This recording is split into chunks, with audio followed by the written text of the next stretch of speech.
ফলাফল যত খারাপ হইতে পারে জীবনে এই প্রথমবার শিক্ষা পাইলাম, বুঝছো? আমার কষ্ট করে তিল তিল করে জমানো 5 বছরের টাকা তাকে একসাথে দিছি। বলো, নিজের ভাইকে বিশ্বাস করা কি আমার কি অপরাধ ছিল?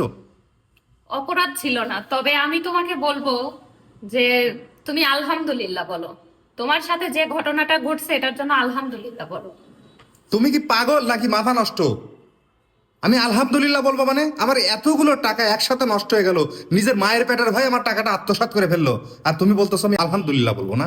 শোনো, ওপর ওপর দেখতে গেলে কষ্টই লাগতেছে, কিন্তু গভীরে ভাবতে গেলে মনে মানে বলা উচিত আলহামদুলিল্লাহ। তুমি একবার গভীরে চিন্তা করে দেখো। এই যে কি নাকি বলো না, গভীরের চিন্তা করব? কি গভীরে চিন্তা করব? এই যে তোমার মায়ের পেটের ভাইকে তুমি বিশ্বাস করছিলা, তাই না? তোমার মায়ের পেটের ভাই তোমার টাকাগুলো মেরে দিল, তোমার সাথে বেইমানি করলো। তো আমার এখানে আলহামদুলিল্লাহ বলবো কেন?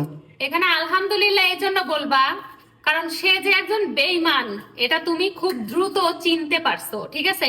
এমনও তো হইতে পারতো যে তোমার এই যে 5 বছরের ইনকাম, শুধু না তোমার সারা জীবনের ইনকাম সে আত্মসাৎ করে নিয়ে নিতে পারতো, তোমাকে ঠকাইতে পারতো, তোমার সাথে বেঈমানি করতে পারতো। তখন তুমি কি করতা? বরং আল্লাহর কাছে শুকরিয়া আদায় করো, আল্লাহ যে তোমাকে বেঈমান চিনতে সাহায্য করছে। 5 বছরের জমানো টাকা বিনিময়ে তুমি বেঈমান চিনতে পারছো, বুঝছো? এই জন্য তোমাকে আলহামদুলিল্লাহ বলা উচিত। মাত্র 5 বছর বলতেছো?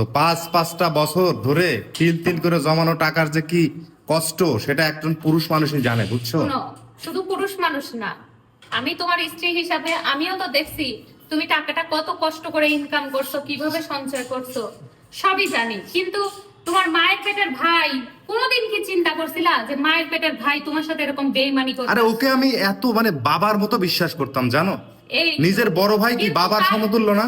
তার মনের ভিতর যে এরকম একটা জিনিস আছে সেটা তো তুমি কখনোই জানতা না, ঠিক আছে? এবং জানা সম্ভব না। আল্লাহ পাক তোমাকে তাকে চিনতে সাহায্য করছে, বুঝছো? এই জন্য তুমি আলহামদুলিল্লাহ বলো। সে যে বেইমানি করছে, সে যে আসলে কিন্তু আমার যে এত বড় ক্ষতি হয়ে গেল, এই ক্ষতি এখনো- পোষাবো কিভাবে এখনো তো বলো? হইতে পারতো যে এর থেকেও বড় একটা অ্যামাউন্ট ক্ষতি হইতে পারতো, তাই না? তুমি যে মানুষটা চিনছো এটার জন্য আল্লাহর কাছে শুকরিয়া আদায় করো যে আল্লাহ তুমি বেঈমানকে আমাকে চিনতে সাহায্য করছো, আমাকে তুমি অল্পের উপর দিয়ে বাঁচায় দিছো।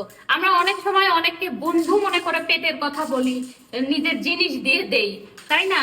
কিন্তু প্রকৃতপক্ষে যে পরে দেখা যায় যে তারা আমাদের মানে বন্ধু থাকে না। তো আল্লাহ পাক তাদেরকে যখন আমাদেরকে চেনায় এটা আমাদের জন্য কল্যাণকর, বুঝছো? এটা ঠিক যে আসলে বেঈমান চেনাটা খুবই জরুরি, বুঝছো? জরুরি। যাক, তাও ঠিকই বলছো যে অল্পের উপর দিয়ে গেছে। যদি 5 বছরের জায়গায় সারা জীবনের ইনকাম দিয়ে দিতাম। হ্যাঁ, তখন তো তুমি মানে তোমার আর কোনো কুল কিনারাই থাকতো না, বুঝছো?